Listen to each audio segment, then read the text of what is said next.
Thanks, Brad. And thank you to Josh, who I know can't be here, and to the Future Spaces team for hosting me today. I will share my screen now, I think. Go for it. Um, just give us 1 second, and then let me Looking good. see. Looking good. All right, great. So thank you, and thank you everybody for taking time out of your afternoon to join us. I want to start by again thanking everybody here, and then I would also like, as is part of my practice, to welcome us into this gathering space with a land acknowledgement. I'm going to read this off of my phone where I have my notes. So if you see me looking away, it's just dual screen action. But as we gather in this space, we gratefully acknowledge the Native peoples on whose ancestral homelands we gather, as well as the diverse and vibrant Native communities who make their home here today. In Washington, D.C., where I'm currently based, we acknowledge the Nachatank, the Anacostia, and the Piscataway peoples as the traditional stewards of this land. I would like to acknowledge this legacy as I pay my respects to these communities and to their elders, past, present, and future. And I invite you to share in your own land acknowledgement in the chat to extend our respects to wherever you find yourself gathering from as you join us for this presentation today.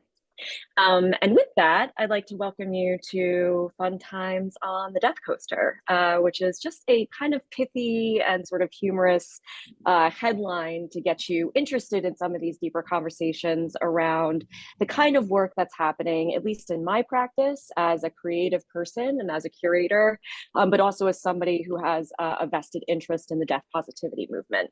And I subtitled this, the asterisk bit, The Importance of Risk Tolerance, which is really what some of this core messaging is really going to be about. So I welcome you with this fantastic image that, selfishly, I just took last week when I was in Milan at the Duomo.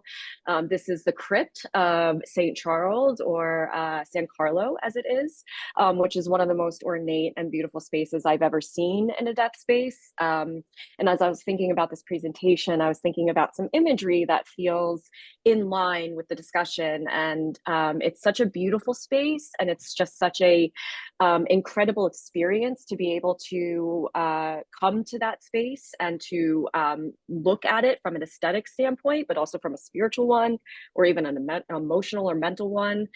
So that'll sort of be a good highlight to help set the tone for this presentation. And this is me. So you'll probably notice from the way that I carry myself and my personality, I tend to keep things a little light, very conversational, and that'll be the crux of our conversation. So I'm going to go through a little bit of who I am and my work, and then Brad and I are going to have a nice Q&A where y'all get to ask me whatever you want about curatorial practice and death practice. So I am a creative producer, independent curator based in Washington, D.C. I came to this work through a very circuitous path. I got an undergraduate degree in literature with a specializing minor in world literature and cultures, which had a healthy dose of post-colonial critique in it, which very much still informs a lot of my work. And it was through a lot of production, actually, around literary festivals when I was living in Australia more than 10 years ago, that really pivoted my career into a visual arts practice.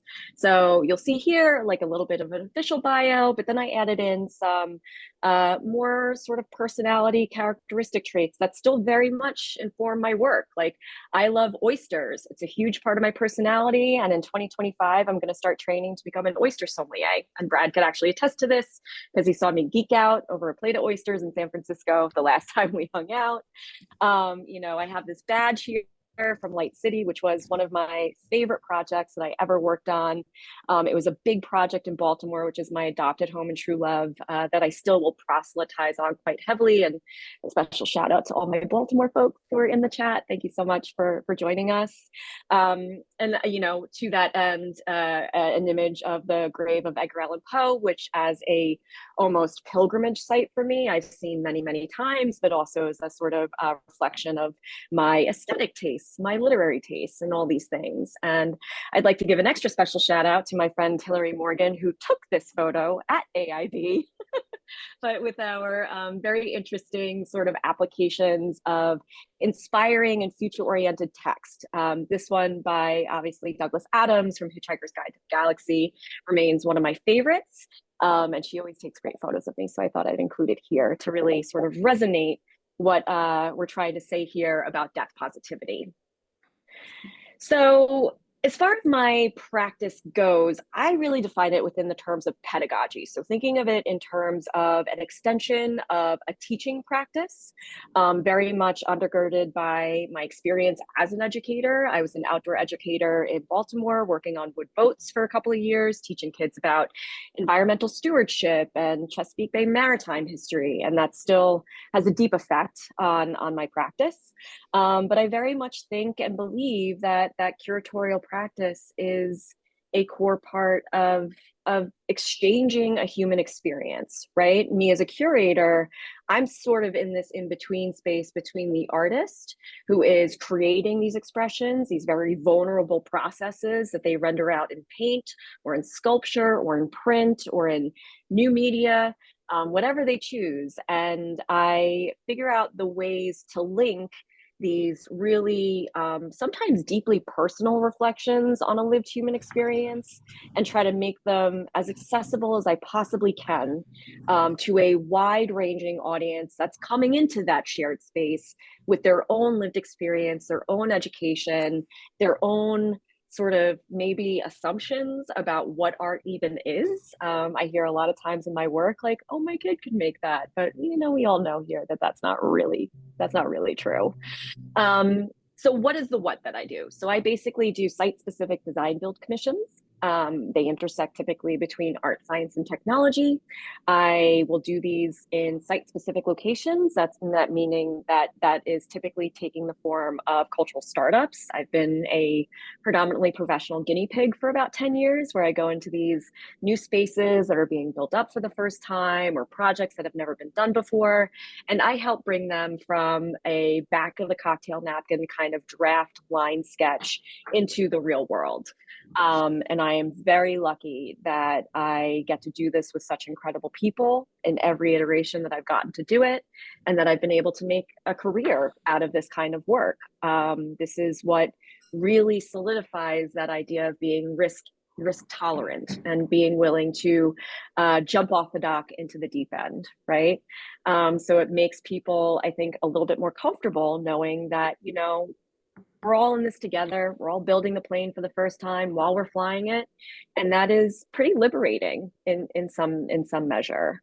And you know, I've started to do this work inside, which is new for me. So I am mostly a feral public art creature. I love being outside. I love working in the environment. I love the challenges of the natural landscape and trying to build an environment that hosts an art installation. So now that work is turning more inwards. I've got a couple of nomadic projects that I'm working on.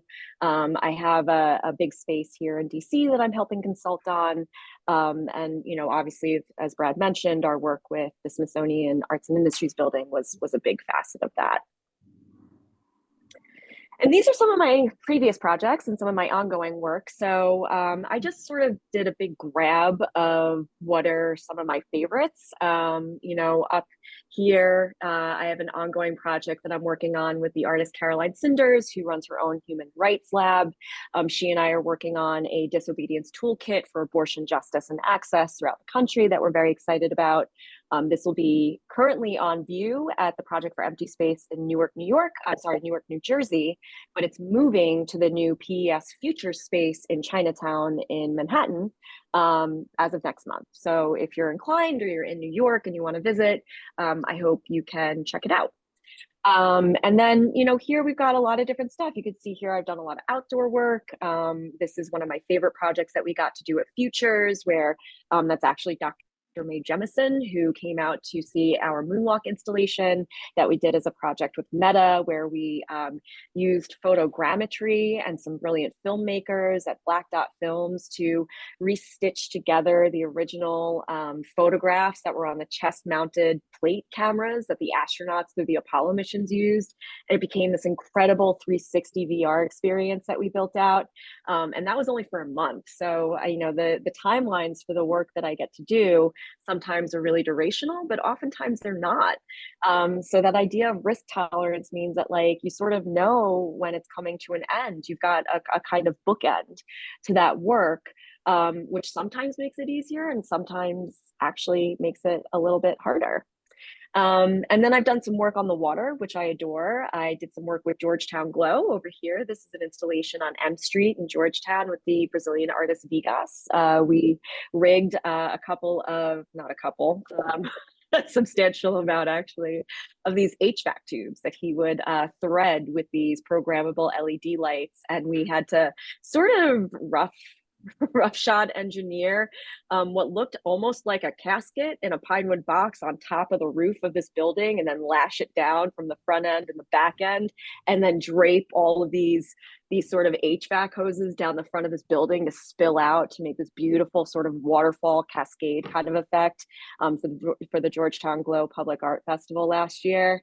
I recently helped with this commission of Fawn Howe at the Smithsonian Orchids exhibition that closed in April, which was a really fun project.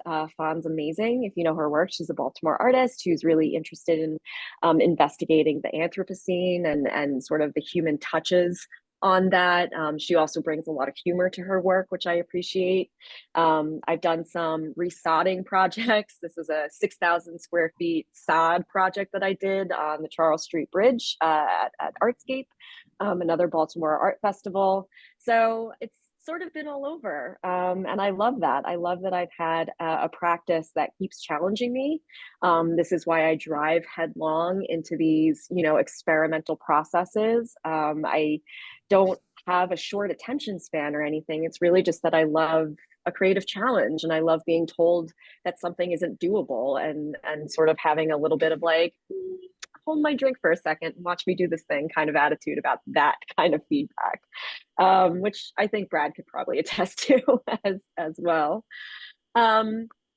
So fun times on the Death Coaster. What does this really mean? So there's a couple of assets here that I wanted to share and dig into a little bit.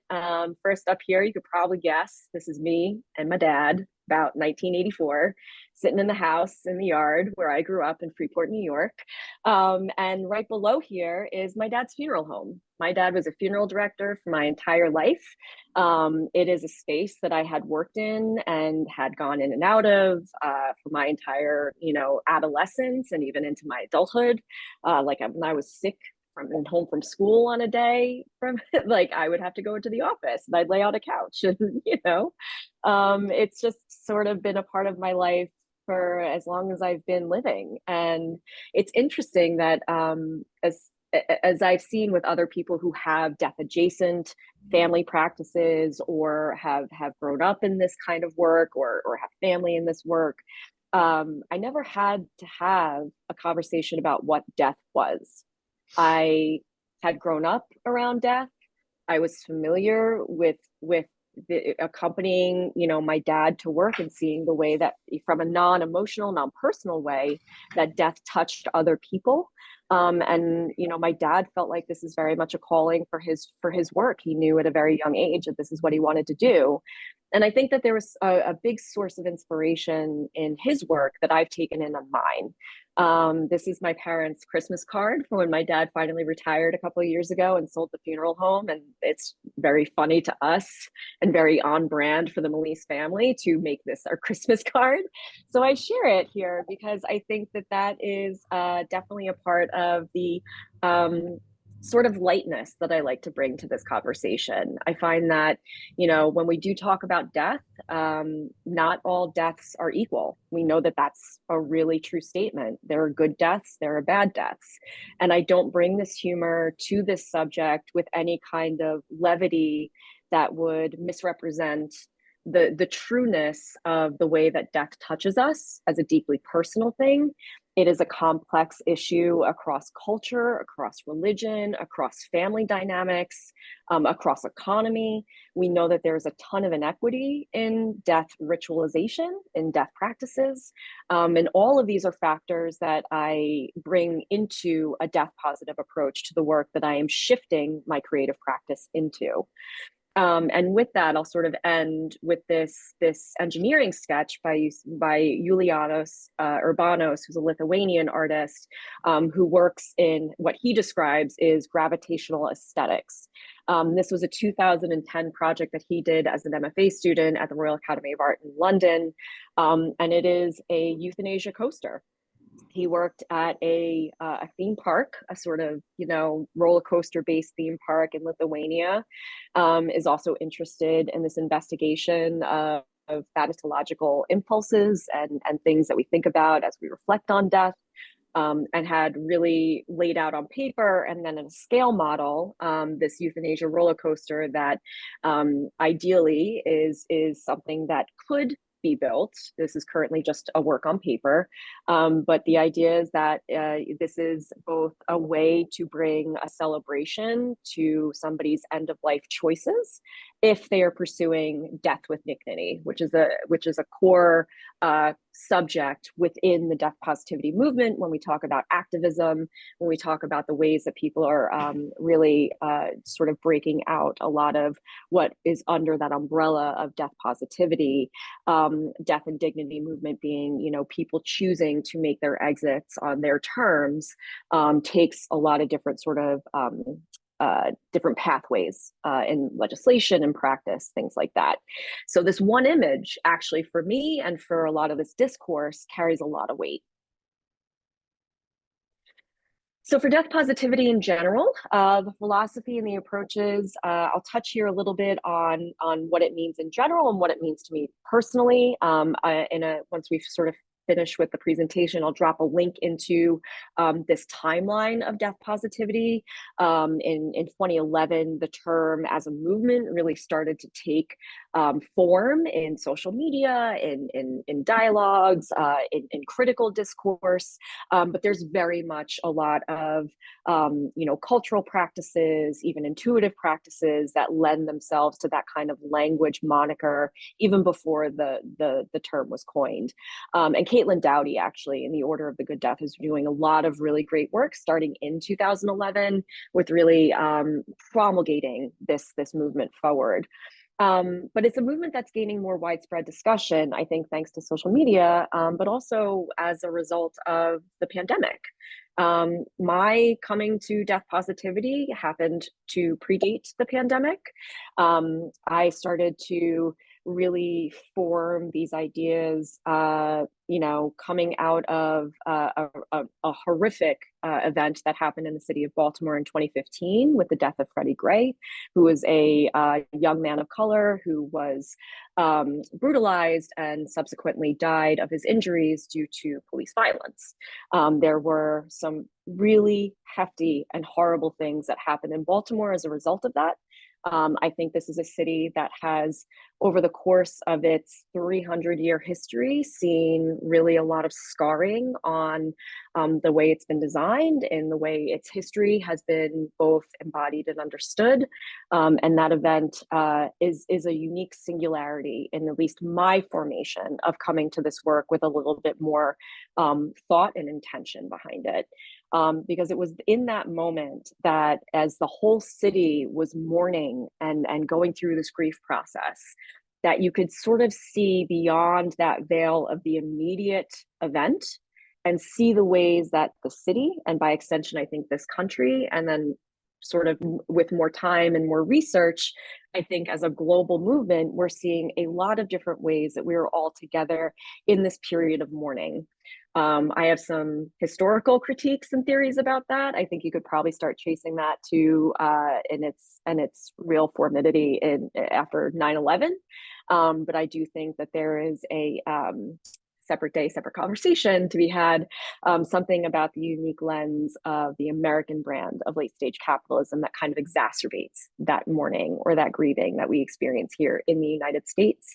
And when you couple that with the complexity about death, the anxiety, the fear, the everything that people carry with them about it, it really becomes something that could be really debilitating in a way. So I come to this as someone who feels like they can carry those conversations Part of that, I think a strong part of that is mostly intuitive, having grown up in the spaces that I've grown up in, having worked in a funeral home, having a dad who spent his career doing that.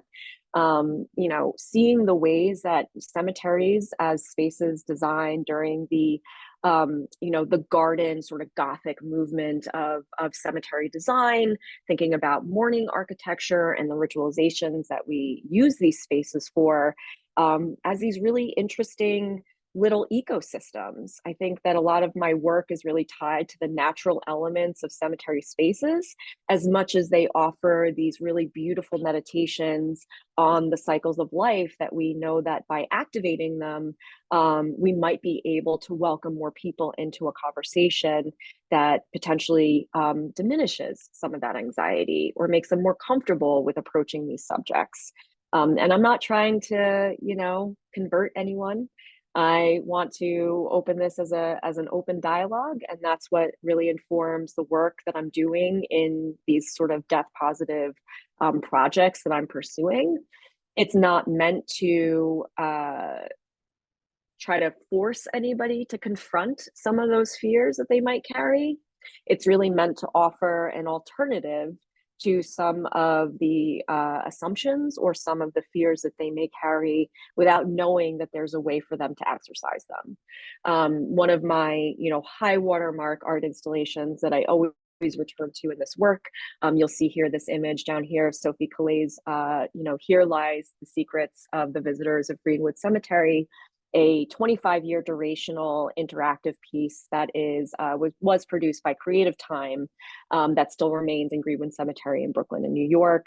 It is a seminal piece of art. I think it's a really beautiful example of the ways that a cemetery space can be activated in these subtle gestures that are respectful of what a cemetery needs to function to do, while also opening itself up to allow other possibilities to happen. So that brings me to The Landscape Listens, which is a current show that I curated with local artist Tommy Bobo, a fantastic artist who does a lot of light-based work.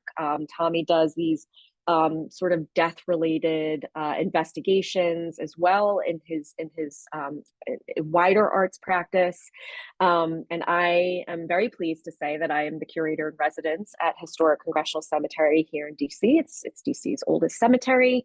And what we created was still remains this really incredible sort of rapid prototyping of an ongoing experiment. So The Landscape Listens borrows its title from A Certain Slant of Light, an Emily Dickinson poem, who, if you know your Emily Dickinson, you can remember that there's probably no better muse to guide a conversation or a reflection on death than our dear American poet. And Tommy was reflecting on that work and very much took that into this beautiful installation of 150 discrete kinetic sculptures that you see in this image, that sort of work in the wind. What you don't see in this image is from the perspective or the vantage point of it, looking at it, you could sort of see it here. There's a little bench, and on that bench, there is a vintage payphone, like an old style payphone with a ringer and a rotary, and you can sit there and you can use this wind phone, as it's called, to connect to your loved ones in the beyond. And it was initially sort of put out there as something that the cemetery wanted to host through their death doula in residence, Laura Lynn Meister, who I think might be on the call. A special shout out to Laura because she's brilliant. These wind phones were initially conceived of by a designer named Sasake in Japan, when he was feeling bereft at the loss of his cousin and didn't have a way to connect to him. They've since, as a conceptual design, popped up all over the world. There's a international network of wind phones that you could see on Facebook that you could sort of map and tap into. And they all function the same way, but they have different aesthetic designs, different aesthetic elements that really define them. So for this opportunity that arose with Congressional Cemetery, their director, Jackie Spanauer, who's also a brilliant yes person, everybody at the cemetery, I really cannot speak highly enough about what a great team they have over there. Being risk tolerant means that you have to have a lot of yes people on your side, and I'm very lucky for that. But with this piece, we really wanted to expand beyond the wind phone and create an environment. And so what you're seeing is actually all of these components put together in a historic acreage of the cemetery where there are no living relatives or kin that caretake for these graves, that allow us to sort of spread out a little bit and create this moment of discovery for visitors to the cemetery, the dog walking community that actively uses this space, and other people who may be there for funeral reasons to sort of come through and have a meditative moment to reflect on. At the payphone, we also have a little journal that you can write in and leave behind. I did not document any of those in this sort of what are we learning section, but I did, with Tommy's permission, get the okay to share this text conversation that he had with a friend who came to visit the show. That friend brought their young children, and as you could see in the flow of the conversation, this person makes reference to her daughter now making phone calls to her parents in an old phone that she had in her room. So what are we learning here? In just this discrete example that, we're normalizing the conversations around death. I think children are resilient. I think young audiences can have these sort of guided conversations. And by opening up these spaces to an all ages kind of range of folk, I think we're inviting all different kinds of interpretations to the same end. That this is a moment that we have no control over, that we can find comfort in sharing this kind of space together. And then in many more sort of formal ways, just around a public art practice in a place like a cemetery where this has never been done before, we had a lot of really great learnings. We learned, as you could see, that, some wind is going to rip up these sculptures and we've got to, really maintain it. Something we knew, but always something that's a little bit of a surprise, even still. But mostly that, in taking risks, in the form, in the site, in the placement of these things, we are surprising people. People are coming to the cemetery just to see this work that have never visited that cemetery before. And when they get there, their comments are typically, "This place is so beautiful. I can't believe I didn't know this was here. If I had any idea, I would have come sooner. Like, look at that cherry blossom tree. Look at all these birds. I didn't know that there was an apiary that made honey at the cemetery." All of these new discoveries we're enabling through what is essentially a very quiet, very unflashy, site-specific public art installation. It was handled with deep sensitivity to the location. Tommy is an absolutely brilliant artist who brings in a lot of thought and research into his work. He was a perfect choice for this commission, for also his level of risk tolerance. He's willing to jump in the deep end with me. And while we're holding hands on that dock and about to step off, we both understand that this is an undertaking of experiential learning. We are going to learn by doing it, and we are going to rapid prototype this. We will correct course as we need to. And that whole idea is what still sort of roots and guides my entire practice, whether it's working with specific clients on different projects, whether it's these, experiments that I am working up with artists and trialing for the first time. All of this is sort of to this end that the more we get comfortable with taking risks, the more comfortable we get in the discomfort of what we might be seeking to discuss or to open or to share, the more discovery we have that brings us closer together. So in building, this idea of a more humane future, right? The future is totally agnostic to whether it's going to come in an analog or a digital form. What we need to guide that futurism is these sources, these fonts of optimism, where we can draw hope, where we can draw togetherness, where we can draw love and learning from one another. And those are the things that are going to drive us to a better future. So in the different ways that we think about our own individual work, the way that I practice my work, it'll be really interesting to see how you all respond to this, what kind of questions this brings up to you. I share this with, a big sense of humility in the work that I get to do. I am grateful for the work and especially the partners that I get to work with. And I appreciate all of the grace that I get in the learning by doing aspects of this, because I'm not I'm not a death expert. I am not a curatorial expert even. I am a person who loves doing this kind of work and sharing it with the world. So for me, it feels like, this is what we can do together. And I think with that, it's probably a good place to turn it over to some Q&A.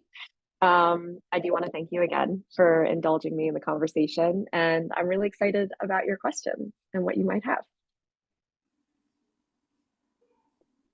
Thank you for that, Ashley.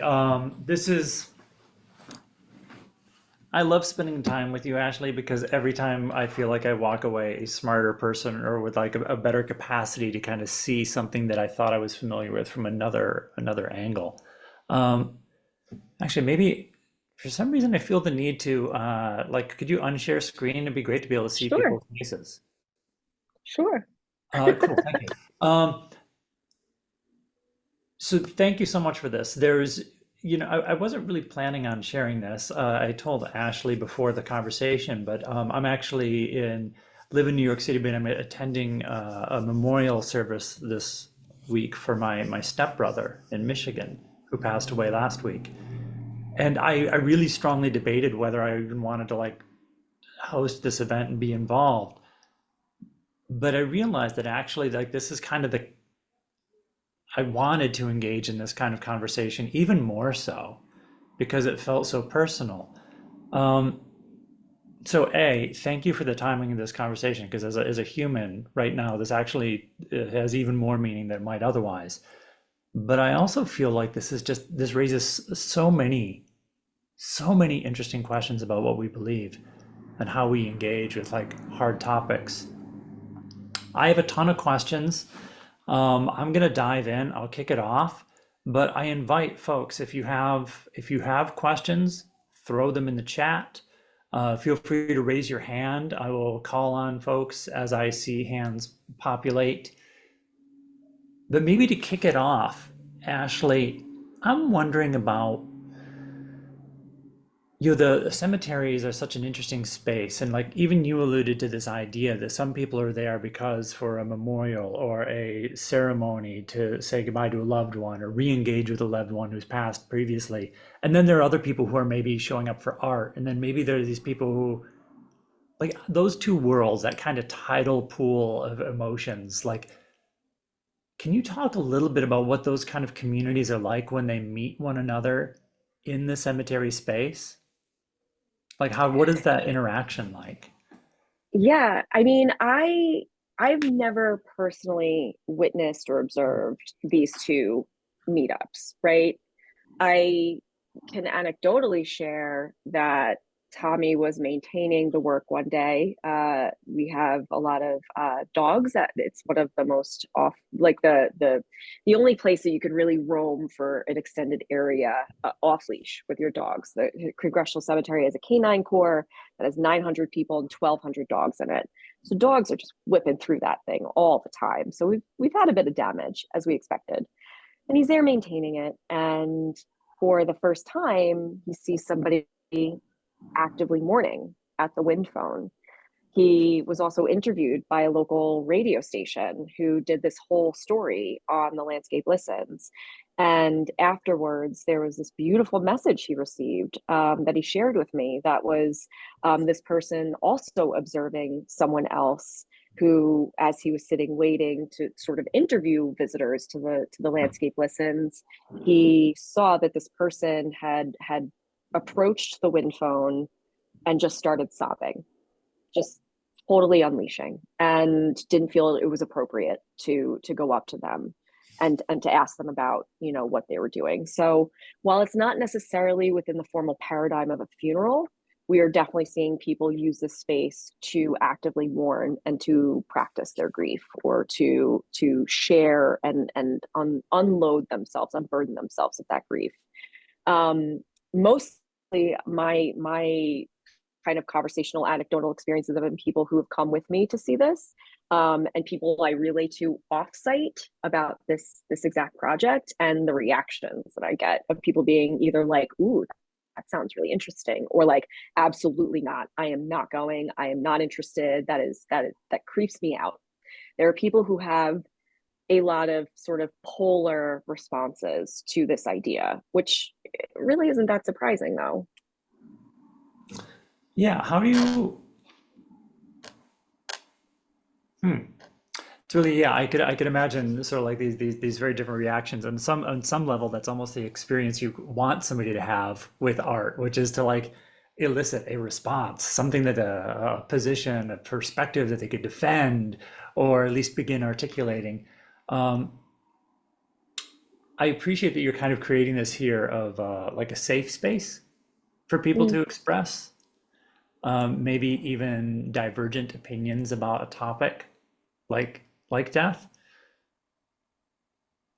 One of the things I was thinking about was you talked a lot about ambiguity and navigating ambiguity.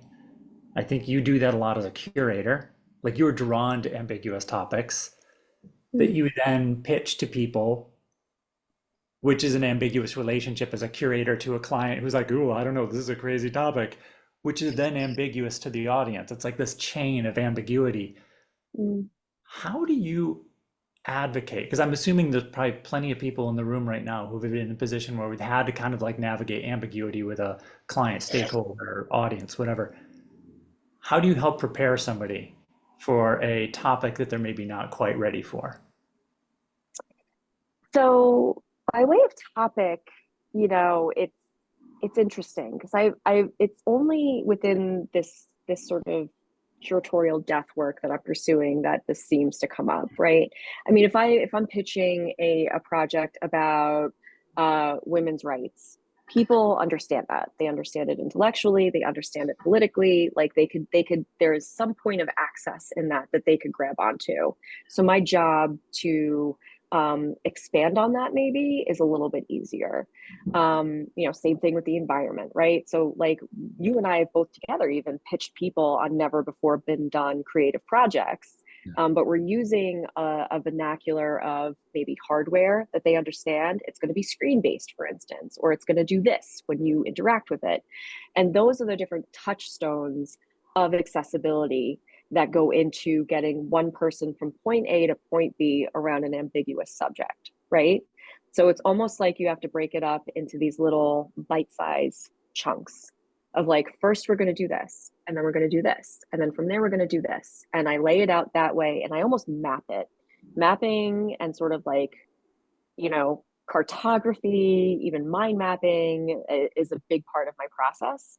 So in the discussion of that and getting people to even like buy into these ideas, it takes a lot of sort of like poking, but not too much, not to be intrusive, but like trying to like woo out of them what they feel comfortable sharing with me about their level of comfort or discomfort, and then finding within that area of what they've offered a chance to connect, right, in an accessible point. So if they're like, I don't feel comfortable in cemeteries, I went to my grandmother's funeral when I was 10 and I've never set foot in one since. That's a very, insightful series of data points that they've just given me, right? You have not experienced the space as an adult. You clearly have a long-standing series of childhood memories that are attached to your understandings of death spaces now. You might be fearing your own confrontation with mortality, which comes as a socio-cultural, political subset of data points. And then, from there, it could be like, well, have you ever considered coming back? Would you come back to see an artwork? Have you seen this other thing that this cemetery does? And I also really try not to, like I said, I'm not trying to convince anyone. Like if Yeah. somebody's like, I'm absolutely never going to see that work, I'm like, okay, like I'm not here to make anybody feel uncomfortable. This is not work. That is the exact opposite of the intention of this work. The intentionality of this is to make people more comfortable, to make people feel welcomed in this space and in this subject so that they themselves can start to think through it for themselves. Yeah, like there's almost a self-selection process in there too. Like the person is like, I'm ready for this. I will, because you're extending this invitation to Mm-hmm. have an interesting conversation for those who are game to participate. I love that. Oh, thanks. You also just dropped in that link, the link to that timeline. Look at that. You're multitasking. You did that while being actually coherent and speaking. Um, let's see. We have a question in the chat. Um, Gigi Johnson is asking, it says, I love the question here of shifting and defining your creative practice in this. How is this project leading you in new directions for your next adventures? Good question. So, thank you, Gigi. That is a great question. I was really fortunate that Congressional Cemetery had the interest to pursue the Win Phone, knowing that I was a public art curator that had been like waiting to be like, "Hi, I want to do art here. Can we do something?" So they asked me to do the Win Phone. We worked with Tommy, and I said, instead of a finite stipend for this work, what if you gave me a residency? And so, what I really would like to do is work with the cemetery on the remaining time of my residency, which for now is the next count to the end of this calendar year. Hopefully, maybe a chance to do it again in 2025, but still a little bit TBD. And I'd like to bring in another artist to do another project. But I'd also really like to build the framework for another curator and then another curator and another curator to start coming in to be the curator in residence. So for me, a lot of this is building, a kind of scaffold around an organizational structure for a curator in residence to do this work in an ongoing way, with different years, different cycles, different backgrounds, perspectives, really sort of bringing in underrepresented voices in both the art and the death space here, and pushing that forward. But then separately, I've got a couple of discrete projects with different artists like Peter LeBeer, someone I'm working with. We've been ideating an interactive installation around death for some time. And then Julionis and I actually just pitched to the Architecture Biennale in Venice, building a in real life model of the euthanasia roller coaster. So for the first time, the Architecture Biennale in Venice has opened a call for ideas that just closed last week, and it's called Intelligence. So it's thinking about intelligence from like a collective standpoint, a personal standpoint, and I think after this experience, I'm just in a point where I'm just like, why not? Why not? What they're going to say no? Like, that's the worst part? Fine. They don't want to build a death coaster? Fine. But what if they do? What if we go to Venice and we build a scale model of this euthanasia roller coaster and people see it? Like, what are they going to do? Like, it's a big question. Like, so that's what my next move is. I'm hoping I have some good news to share with this community that we got accepted. I think it's a long shot, but we'll find out. Hey, you got to take the long shot. Gotta jump in. Yeah, you got to go for it. Take big steps. You'll get so much further faster if you take big steps. So, okay, I got to like set aside the mental image of the actual death coaster and all my questions like, is it rideable? Can people actually participate on it? Um, No. okay, we need to talk more about that. I want to help engineer this thing, and I'm not even an engineer. Okay, one of my other questions, and again, feel free to drop questions in the chat or raise your hand. But while I'm waiting for that, I love your focus on site-specific work. How do you prep yourself for that? Because each environment is unique. The people who use a space are very, different. The qualities of communities are so different. How do you familiarize yourself such that you, as sort of an outsider to a community, can navigate sort of the specifics of that community and create work that is authentic to them, where they feel participatory? That's a really good question. So a lot of my MFA work at MICA, the Curatorial Practice program that I went to, was based on expanded field curating, which is much more socially engaged. It's a different process than, say, an art historian, museum-based curator, right? Not to say those considerations aren't there, but just the process is a little bit different. So for a place like the cemetery, for instance, I spent literally years just going and walking around and listening to music and not listening to music and making notes and having conversations and observing the seasons and looking at the visitors and attending events that they would host. You know, when I did a practicum show in my undergrad, we did this really, really intense project where we co-curated as a cohort of 7, you know, grad students, this project that worked with 5 houses of worship in the Station Worth Arts District in Baltimore. That's around the campus where I was at grad school. And churches are distinct communities. They have a theological binding that ties them as a community. There are, you know, cultural signifiers that are attached to religious communities that gather. So in a lot of these different projects that I've done, you know, it's new learnings every time, it's new sites every time, but the absolute basic requirement is to go in with a very open mind and a very limited agenda, like, and knowing and truly accepting the fact that it might not work. You know, like I'm an optimist. I am an optimist at heart. I am a yes person. I love to build things from the ground up. But there are some challenges that are just too much. And there are some people who are not ready. And when people feel threatened, when they feel at odds with either you or the project or both, there's only so much that you can do by way of trying to engage with them, to try to be open to them. That gets you to a place where you feel like you could do that work authentically. And as soon as it sort of goes out of the bounds of what you sort of self-define as authentic in that moment, then it's gotta end, you know? So I know it's kind of a nebulous response, but it's kind of the best one I got. It's like sort of the only way I know how to do this work. And I mean, a lot of that comes from, you know, a partly intuitive process. Oh, you're on mute, Brad. Thanks. Yeah, this idea of navigating ambiguity too. When you're dealing with like big topics like this too, there's like that's whatever we if I'm measuring traffic on a website, whatever, there's tons of metrics and ways to analyze that and slice that data.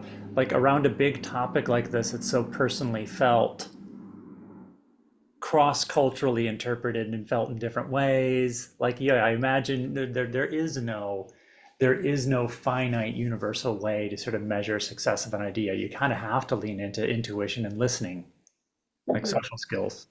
Hmm. Interesting. Oh, let's see, we got another. Okay, Tim asks from the chat, I'd like to hear more from Ashley on the power of yes in forging collaborations and projects. Yeah, that sounds great. Um, the power of yes. I mean, of course, it's Tim asking this question. Tim already kind of knows the answer, and he's asking for the good of the gander. Ah, Um, I think, I think it's a selfish yes.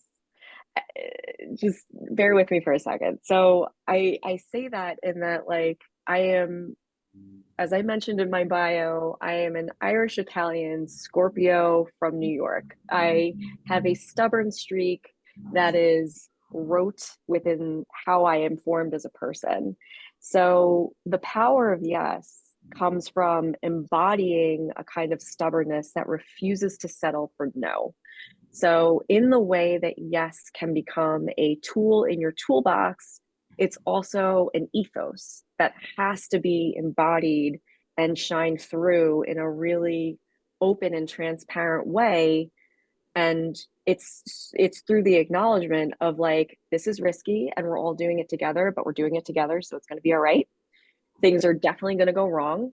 They just are. It's not about if, it's about when, and it's about how, and it's also about how expensive it is to fix it. And we plan for that. And it's about the idea of being willing to pivot at a moment's notice. That is all the function of yes. That's all different variances of the word yes. So if, you know, there's a massive windstorm and you have to shut down your outdoor event that you've been planning for months, how do you fix that? If you have work that gets damaged in said windstorm, even though you knew that that was possible, not knowing that it was definitely an eventuality, what do you do about it, right?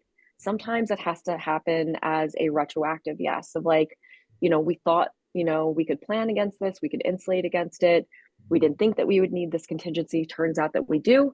Here's how we're going to deal with it. And the yes carries on even some negative interactions that show up that are also an inevitable part of this process. So having to always be a yes person can be exhausting because not many people are yes people. There's a lot of no people out there that don't want to do things, that don't want to change anything that they've done. There's a lot of attitudes around like, we've always done it this way, why would we change it? I'm fortunate again that I've only gone into these cultural startup projects where none of that was going to hold water. Every time we got an answer like that, whether it was me personally, whether it was the team I worked with, whether it was the leadership even of the organization fronting that project, you don't settle for the no's and you fight for the yeses. And so it's a little bit of optimism with stubbornness and obstinance, plus this preparedness of contingency that you pad into every step of the way. And all of that is the yes. And people buy into it when they see that, because it's not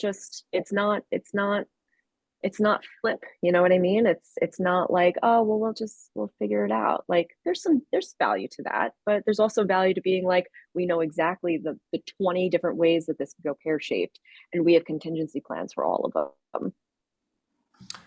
It's interesting. I love the yes and mentality as well, and I always think that there's the thing described that you could say yes to, which may not work as described, but engaging, the willingness to engage in the conversation about it will usually lead to some implementable version of that core idea.